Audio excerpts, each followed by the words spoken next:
Hi, everybody, and welcome back to the next installment of An Astronomer Critiques Creation.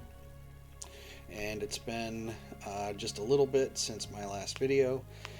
Uh, Busy with school and work and all of that. So um, I want to jump back into the Ark encounter between Bill Nye and Ken Ham.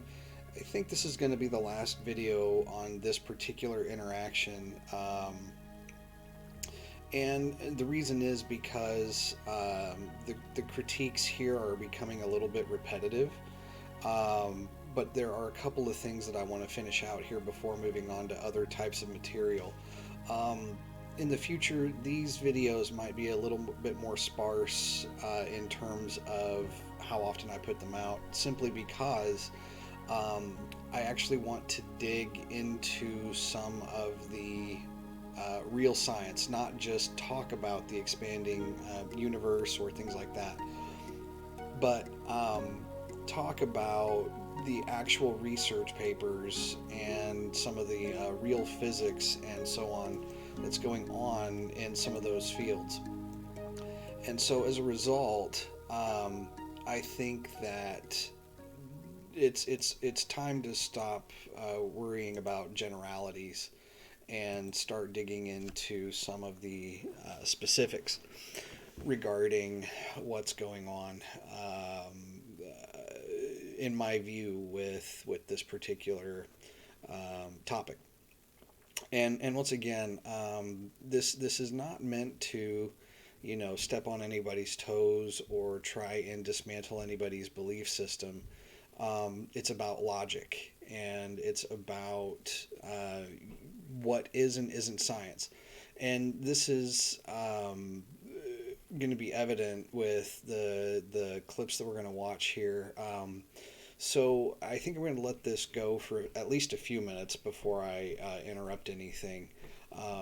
So we've skipped quite a bit of material, almost a half hour's worth of the interview, or the encounter, if you will. But I think that what we have so far, and critiqued so far, is sufficient. And hopefully this video wraps things up somewhat nicely, even if we don't finish out the entire video. So without further ado, let's dive in here and see what Ken and Bill have to say. If I'm in the present, like I was this morning, and saw the sun, I watched it. Good. Did you see ape-like creatures turn into people?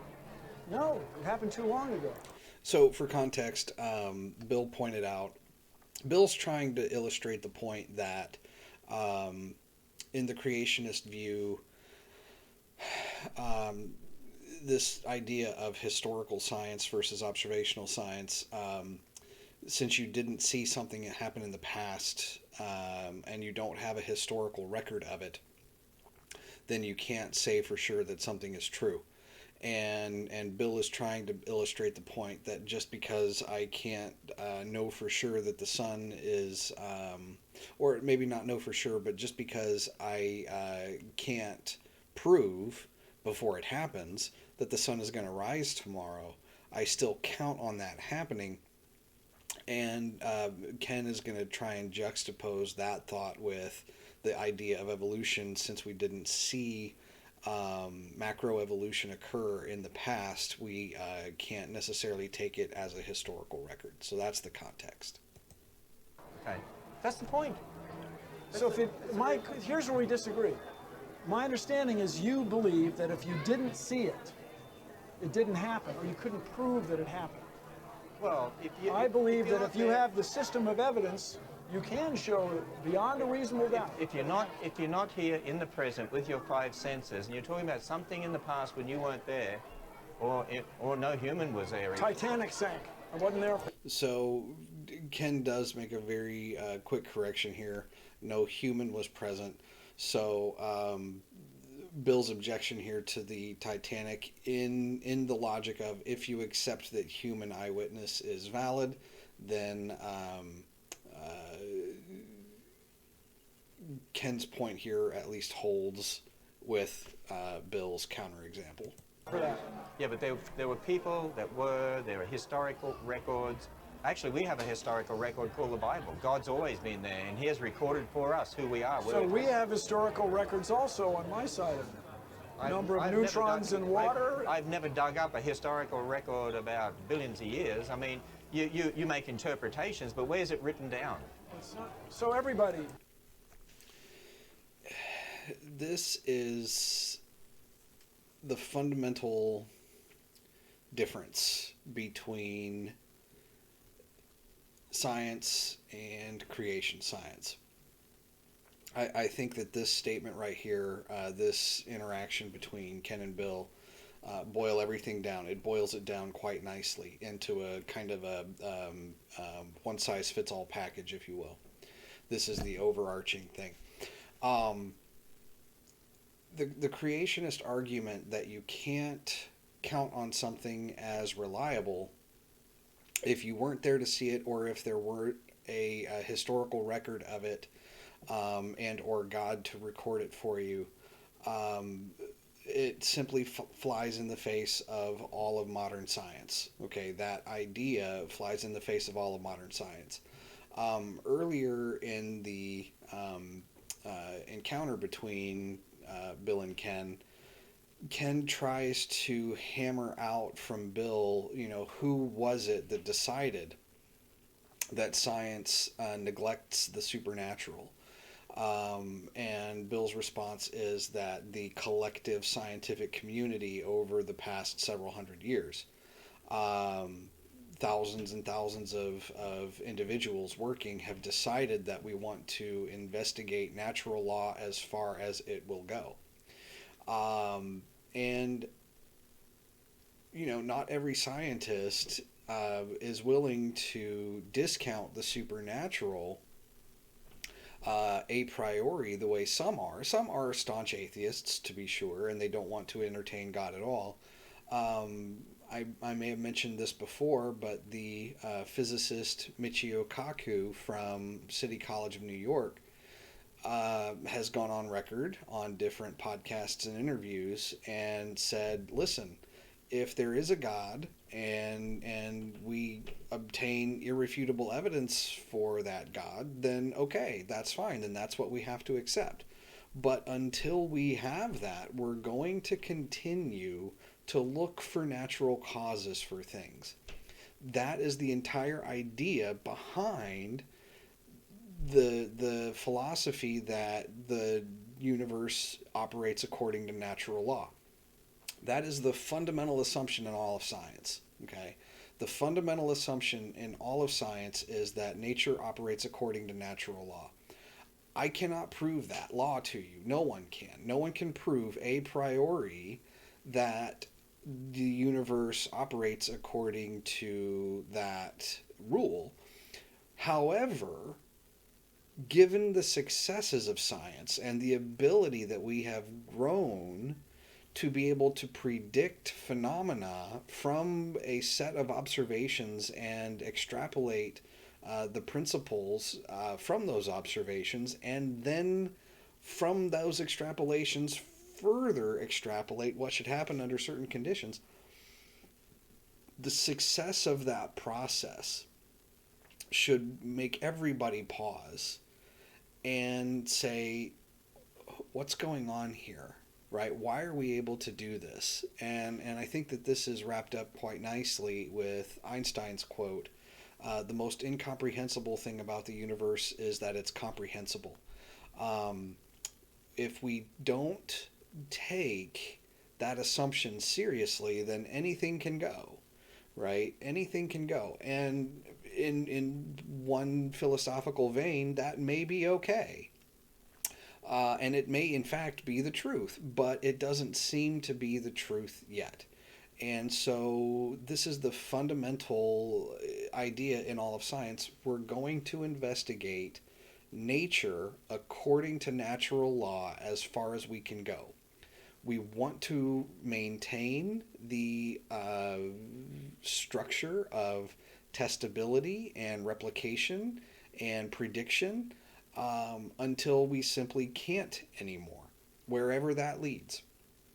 And the reason that creation science fundamentally disagrees with that view, even if some people tell you it doesn't, is because no matter what, if an observation disagrees with our current understanding or our current theory or the way we think things work right now, the first thing creationists will do is say, well, maybe God just set it up that way. And that is a fundamentally non falsifiable hypothesis. Because then, even if we develop an explanatory mechanism for that phenomenon, then they'll say, well, God set that up that way too. So, in one sense, they want to appeal to God as having set up the universe contrary to natural law as we understand it. But then, as our understanding deepens, then they want to claim the exact same thing. And a second point is earlier in the video, Ken tries to drive home the point, much like Kent Hovind did, that the scientific paradigm is a religion. And not to reiterate everything I've said in the Kent Hovind videos, but it simply isn't, for the fundamental idea that, number one, we apply the scientific method and we follow that evidence wherever it leads. Now, it's true, you can come to different interpretations of the data, that's for sure. That's what we argue about all of the time. We absolutely argue about it all of the time. But we agree that the method of hypothesizing, observations, testability, theorizing, making predictions, testing our experimental and observational results against those predictions helps us incrementally get closer and closer to the truth, right? That is what we want to do. We would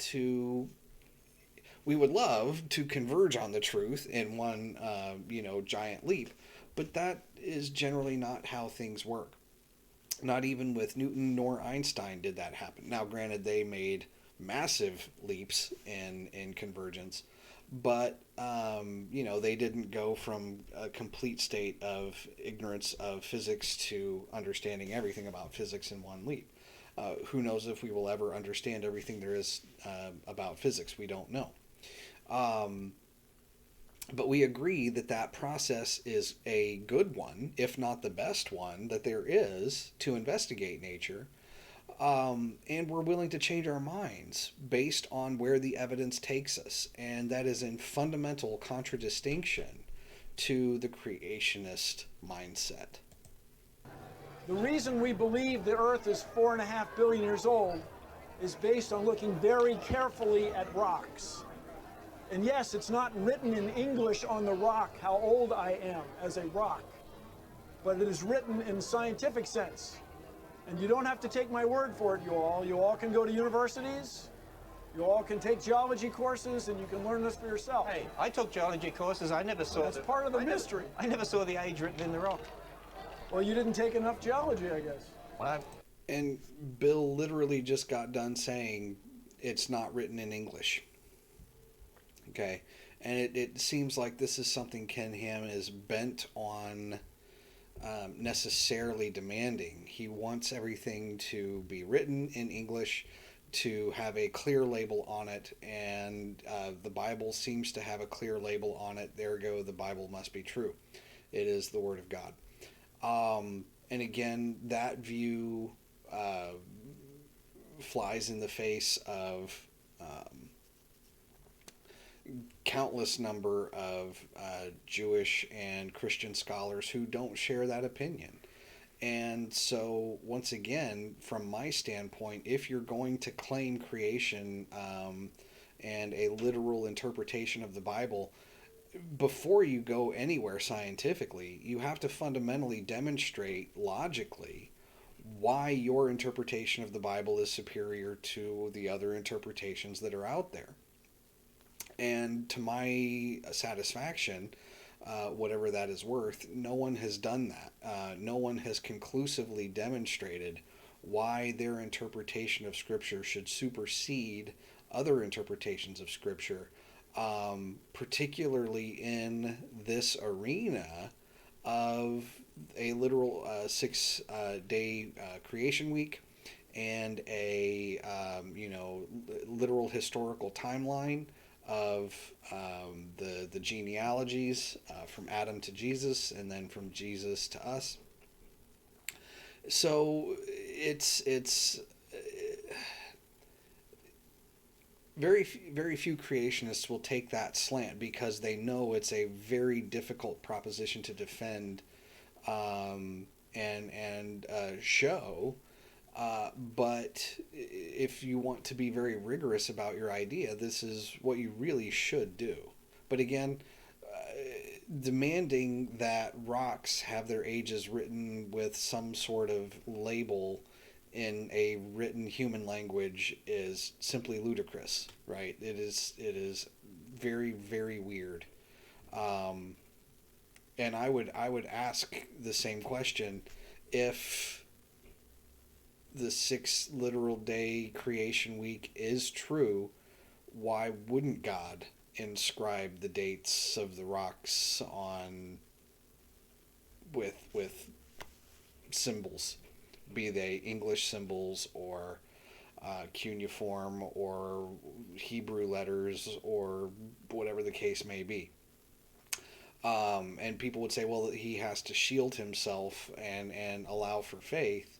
Okay, that's fine, but just because you can date the age of a rock with a written label doesn't necessarily mean that your religion is the only religion that believes in a young earth, right? So once again, I would ask, why didn't God do it that way?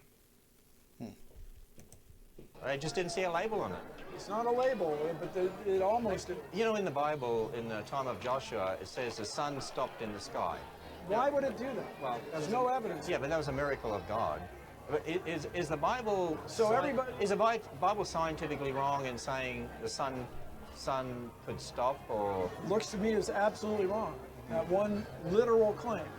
So a couple things, everybody. As soon as you go back and invoke a miracle, the sun stopped in the sky because of a miracle. That's not science. In other words, your arbitrary definition of science is... I don't claim it's arbitrary. You can't... The supernatural has nothing to... Again,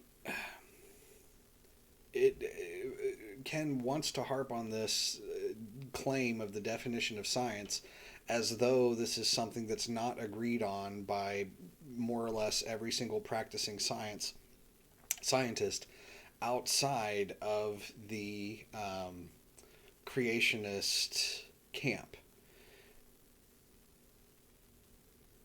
Every scientist practicing who does research, teaches, publishes in the literature, etc., etc., accepts the definition of science as being about the natural world.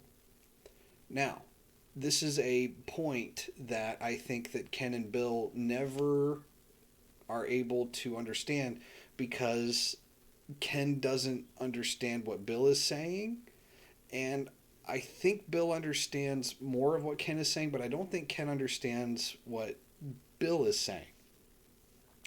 When Bill says that as soon as you invoke a miracle, it's not science, he's not saying that it's impossible. He's not saying God doesn't exist. He's not saying God couldn't exist. He's saying that there's no natural reason for the sun to stop in the sky. And therefore, if it did, it would be a miracle, and miracles by definition are outside the realm of science. Bill is never claiming in this entire encounter that miracles are impossible or that miracles can't happen. Ken, I think, is misinterpreting what Bill is saying here. I think that Ken is thinking that Bill is saying that if it's not science, it can't happen, or if it's not science, it's impossible. That's not what Bill is saying, at least as I understand it. What Bill is saying is if it's not science, then it's not scientifically investigatable, and we shouldn't use the scientific method to investigate it and claim that it's investigatable. That's what Bill is really saying. He's not claiming that there is no God. He's not claiming that God couldn't have done something. He's claiming that if you investigate nature and you find evidence of a miracle, that miracle is now outside the realm of scientific investigation. That's the heart of what Bill is saying here. To do with it. Supernatural has nothing to do with it. Okay, that's your definition. Pretty much. Okay, but why should I accept your definition? Because we have so much evidence for it. Why should I accept your definition? Yeah, I know. Furthermore, let me ask you this. You've heard you're Australian. You know this expression, separation between church and state. Yeah, it's not in the Constitution. Where is it? Well, it was in a letter that Thomas Jefferson wrote to Danbury Church to talk about the fact that that they were not going to have a state church like was in England to impose beliefs on people. So we have that here in the United States. We celebrate that. Actually, in the United States right now, the government is imposing beliefs through the education system that we came about by natural processes, so that's really their religion. That's the religion of the state.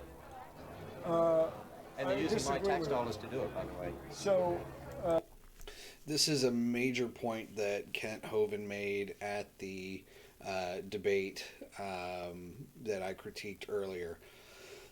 They want to keep claiming that mainstream science is a religion imposed by the state. No. Okay? It is not. And once again, if you want to think of it from a slightly different way than I've talked about it before, it's because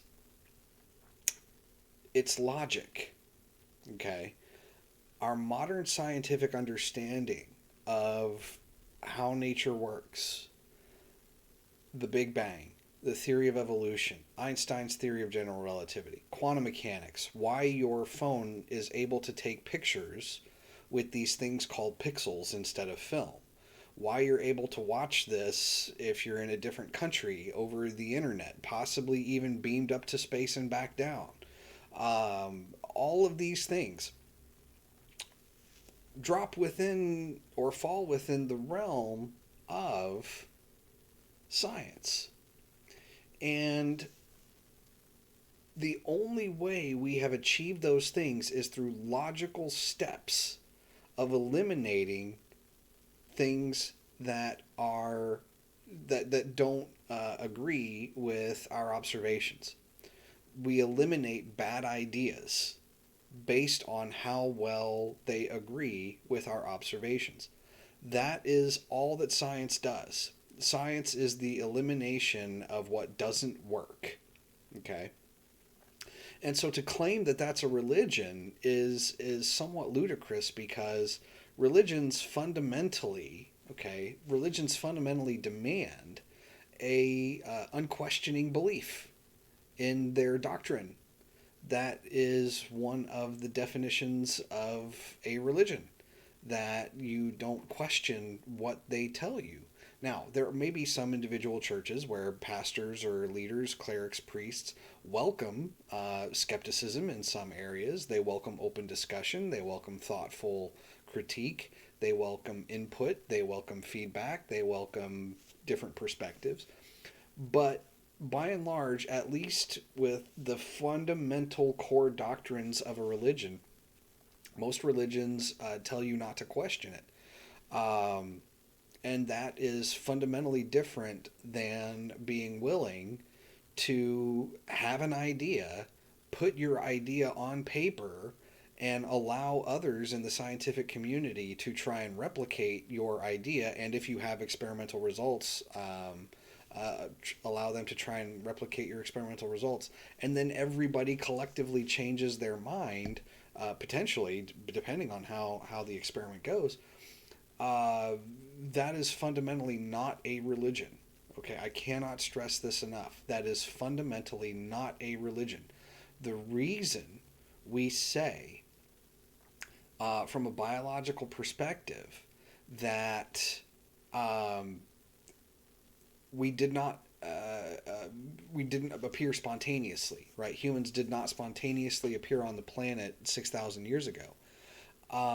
And the reason we do believe that we descended along with apes from a common ancestor a long time ago is because of the vast amount of supporting evidence that we have for it.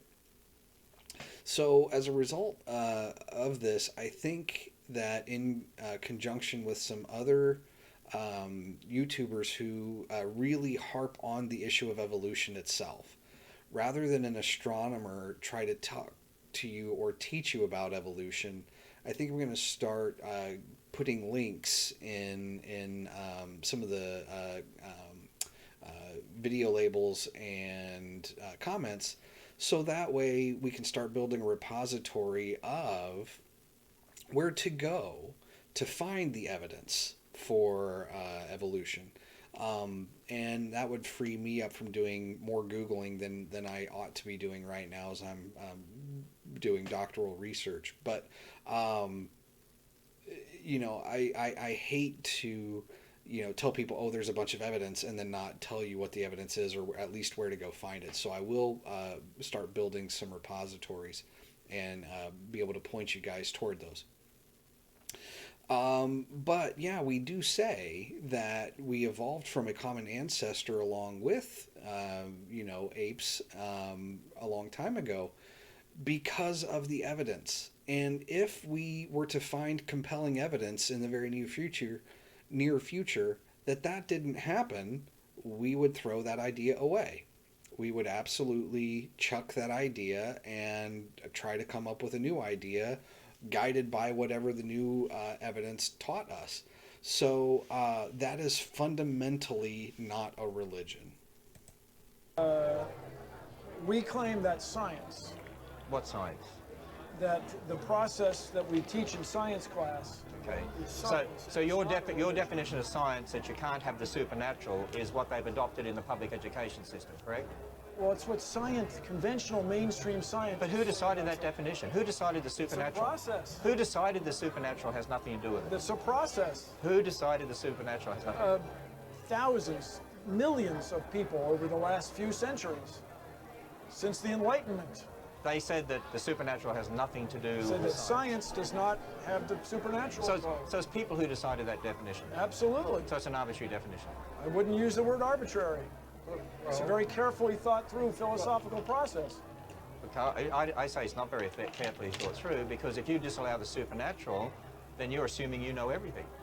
No, I disagree with that. No. Okay. And I think this is fundamentally demonstrating that Ken's not quite understanding what Bill is saying. Claiming Ken wants to make this point that if I don't allow God in scientific investigation, that I know everything. And that is a claim that I don't think anybody would be comfortable making. Okay. I don't know any scientists, atheist, Christian, Jewish, Buddhist, Hindu, Muslim. I don't know anybody personally that I would feel comfortable saying that this is how they thought. Okay, I would not be comfortable speaking for them and saying that this is how they, what their view was. And I think it's a false dichotomy. I think that Ken's trying to put a weight on something that he really doesn't have to. And again, I think it just boils down to a misunderstanding. In Ken's mind, since Bill is saying that God doesn't belong in the science class, the supernatural doesn't belong in science, that therefore we have no use for God, no use for religion. And that is, I think, the false dichotomy that Ken thinks Bill is saying. And I don't think Bill is saying that. And I agree with Bill. The definition of science that precludes the supernatural is not an arbitrary definition. Arbitrary does not have the same connotation that well thought through and well grounded in practice has. And I don't know anybody, creationist or otherwise, would say that science, at at least at a practical level, the things that it's given us in terms of technology and medical advancement and so on, is not a well thought through process. I don't know anybody who would claim that it wasn't. So to use the word arbitrary or try to throw Bill's definition under the bus and calling it arbitrary is a very weak argument. Very weak argument. I claim we don't know everything, and that's wonderful and empowering. Okay. I claim you say you know everything. If you don't know everything, right? You agree with that? You don't know everything. Absolutely. Would you allow someone to teach the possibility that God created them in the public schools? No, not in science class. In religion class, is history class, philosophy class, but it's not science. But you said your belief was everything happened by natural processes, then they're teaching that religion in the science class. Well, you're calling it a religion. Yeah, We're it is. calling it the process of science. No, but it is a religion. So you can teach It's a belief. your worldview in a different class, but not in science class. But what you're saying is your worldview you want taught in the public education system. In science class, Okay, but my worldview you won't allow. not in science class. Okay, so what you're not allowing it because you've decided there's no supernatural. Not in science class. Science is everything that is not the supernatural. Okay, Let's call it not but that's your supernatural class. But that's your Would you definition. prefer that? Okay, not supernatural class. So in other words, you want to eliminate the supernatural, and you want these young people to believe we came about by natural processes, and when you die, you're done, but it's great being alive, and hey, there's purpose and meaning while you're alive, and think what you're passing on to the next generation, and when they're done, they won't even know that they were here, and hey, isn't this great? You're all going to be done. It is great. Okay. Wait. Hey, can I show you something in here? That's great. Wow.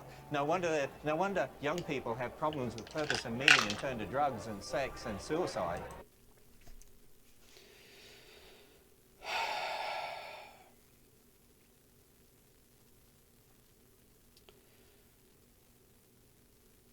I cannot tell you how much I am very much so starting to detest that argument. If we don't teach God in science class, then it's no wonder that young people turn to drugs, sex, suicide, etc. That is an extremely trivializing view of some very serious issues facing not just our society, but our culture as humans.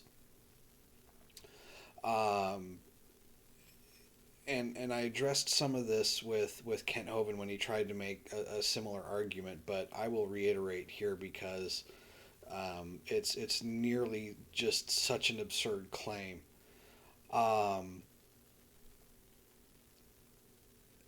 It doesn't matter what religion you follow. It doesn't matter what race you were born into or as. It doesn't matter who your parents are. It doesn't matter, what your situation in life is, or was, or may be. Every single person on this planet is susceptible, number one, to mental health issues.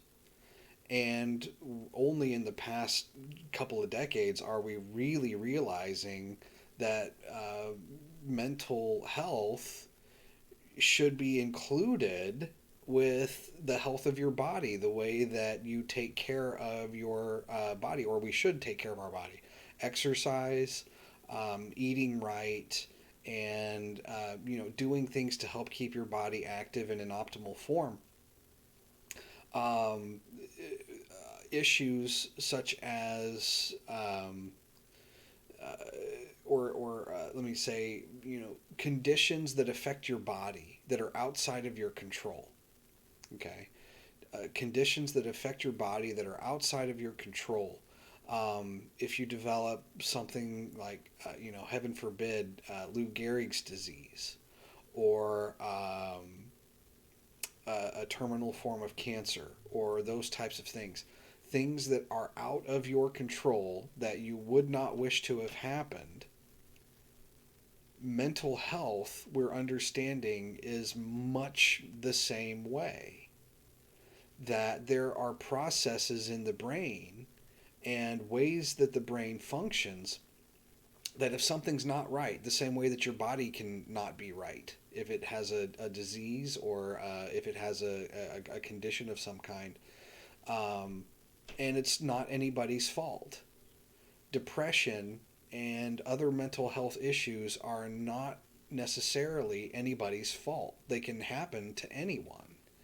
And the more that we, try to excuse things like depression and put it on other types of things, the more we trivialize what depression is, we trivialize how to treat it, we trivialize the people who are experiencing it and saying, oh, well, if you just didn't believe in evolution, you wouldn't be depressed. I That is a load of bullshit that I don't tolerate. I won't tolerate. Um, and so to make that claim that evolution or the idea of eat, drink, and be merry, for tomorrow we die, is the reason people sometimes make bad decisions or do things to harm themselves in some way, um, is an absolute farce. Okay, it's simply an absolute farce. We're only beginning to scratch the surface on mental health, on what it means to be mentally healthy, how to improve your mental health, either through natural holistic processes or in some cases through medications. We know that the brain operates based on physics and chemistry. We know that it releases chemicals at certain times and is supposed to release chemicals at certain times. And if those chemicals aren't released in some cases, they can affect your mental health and things like depression. So we know that there's a physiological side, or we're realizing that there is a physiological side to a lot of mental health issues that we didn't realize before. So, just the same way that if I develop high blood pressure, um, and I, take blood pressure medication, um, that's no different medically, and it should not be stigmatized in any way, shape, or form if somebody has to take antidepressants because their brain doesn't produce the correct amount of chemicals, or in the correct way, or in the correct ratio, or release them properly. Um, and so to simply kind of trivialize those kinds of things and just wrap it all up, oh, well, um, we teach kids that they descended from monkeys, and therefore, anything goes, and no wonder everybody's, society's going bonkers. um, I have no use for that argument. The people who I know, and I'm going to do something that I would not let my students do, and that is give anecdotal evidence. I shouldn't say that I wouldn't let my students do it. I would say that I wouldn't typically weight that evidence as high as experimental evidence that could be replicated. But in my experience, okay, people who accept evolution are just as kind and loving and want to be good people and want others to be good people just as much as most of the Christians that I know. Okay. And there is a very healthy overlap in Venn diagram between those two populations in my circle. Okay, a lot of the Christians that I know don't necessarily hold the young Earth creationist view, and they certainly don't believe that people do drugs and commit self harm or commit suicide simply because of a belief in evolution. Um, we know from multiple lines of study now in different fields in psychology and sociology that abuse in the home is a high risk factor for people developing drug abuse or alcoholism later in life. Um, and we also know that many of the people who become abusers were either abused themselves or or I should say or also have untreated mental health problems. Okay, so when we talk about the root reasons for why people sometimes make very bad decisions that harm others and or themselves, um, to kind of try and wrap this up with oh, they believe in evolution alone, and not talk about the science of what's going on in the body, not talk about the science of what's going on in an individual's brain, and not talk about the physiology of that brain and the chemistry of that brain and the physics of that brain, um, is absolutely ludicrous. Okay, it is absolutely ludicrous, and once again, pardon my French, but it's absolute bullshit. Why would it be, would it be wrong for a young person to say, I'm going to be done, wait, no, I'm here anyway, why don't I kill myself? Would it be? People do that all the time. And that's okay? No, Why? because we want people to be productive and happy. Yeah, but if they're going to be done and won't remember, what's wrong with them saying, Because life has great meaning for us, on my side. while you're here? Yes. But what about when you got, when you We don't know what's going to happen.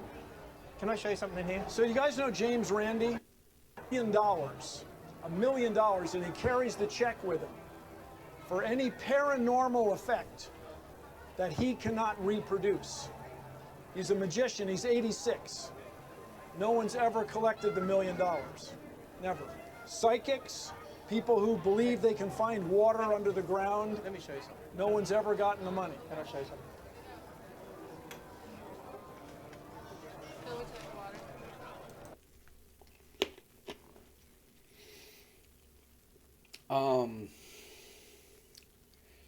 Here's another tactic that very much so bothers me.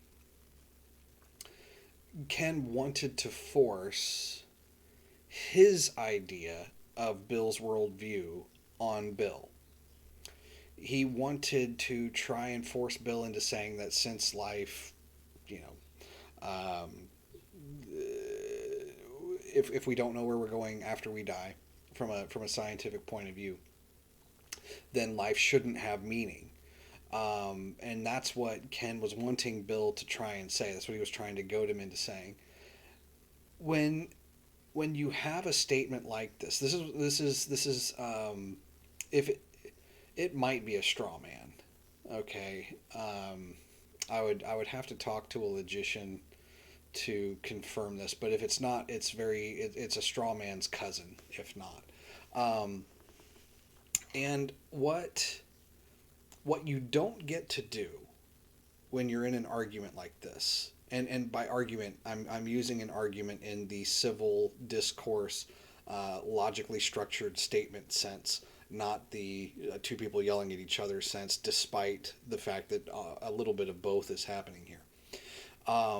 When you're in a logical argument with someone, you don't get to tell them what their view is if they've explicitly told you what their view is. So Bill is saying, no, we have a worldview that allows us to accept a life with great meaning. And Ken can't wrap his head around that. And so he wants to then force Bill into saying something contrary to that. And Bill reiterates, no, our view of life is that life has great meaning. Um, that's Ken's problem, not Bill's problem. When you're in a logical discussion of that form, once you state your view and that you say, no, for us, life has great meaning, um, it's okay if the other person wants to challenge that and forces you to perhaps justify it, maybe give a logical structure and with premises and why you feel that you have uh, a fulfilling life, or why your worldview allows for a fulfilling life, even if there is no afterlife. That's fine, but it's not okay to try and force you, or it's not okay for them to try and force their conclusion onto your premises. Okay, unless they can demonstrate that your conclusion is philosophically unsound. Okay, then there is potential for that, but this is definitely not a sound way of going about that. Bill clearly says, no, in my view, we have a very fulfilling reason for life. We want to be good people. We want to leave the earth better than we found it. We want to do good things for humans, for our planet. That is the idea here.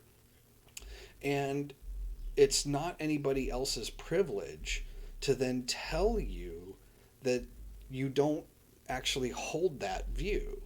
Okay, it's no one else's privilege to tell you that you don't hold that view. They can disagree that your view is valid. That's fine, but until they can philosophically demonstrate why that's the case, their argument doesn't hold any water. And at the end of the day, all you're going to be doing is shouting over each other. So, with that, I think I'm going to wrap this up.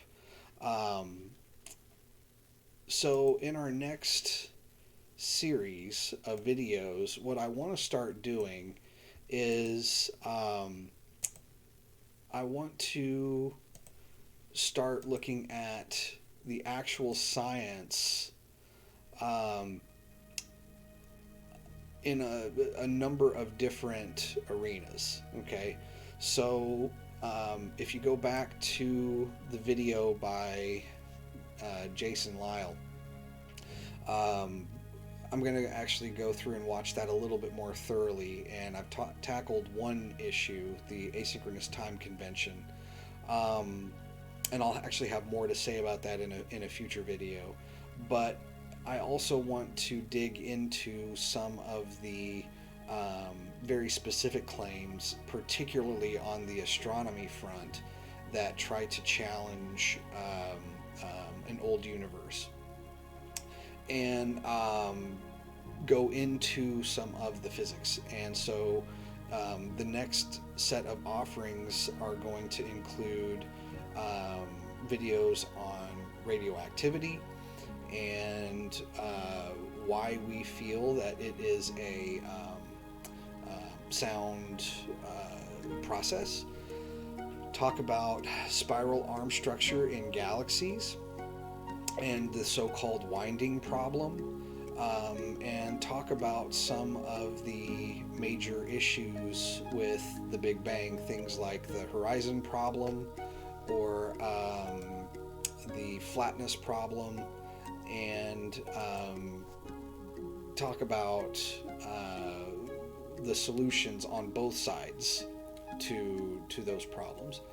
I will give one bit of teaser away, and that is that you will hear me reiterate this in future videos when we talk about these topics at length.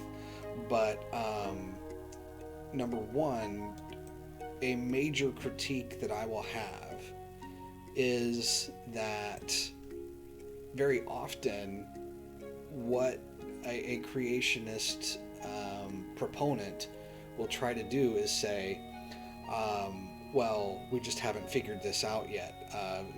Physicists don't have a working mechanism for this yet, so therefore God. And I've mentioned that kind of line of logic in the past, and why it's not a very good reasoning skill. But I will definitely be giving explicit examples of this, both historically and currently, and why, if nothing else, you should never, ever, ever use that particular line of reasoning. Okay, well, this has been an Astronomer Critiques creation, and if you've stuck with me, I appreciate it, and feel free to drop some comments in the comment section, and we will see you in the next video.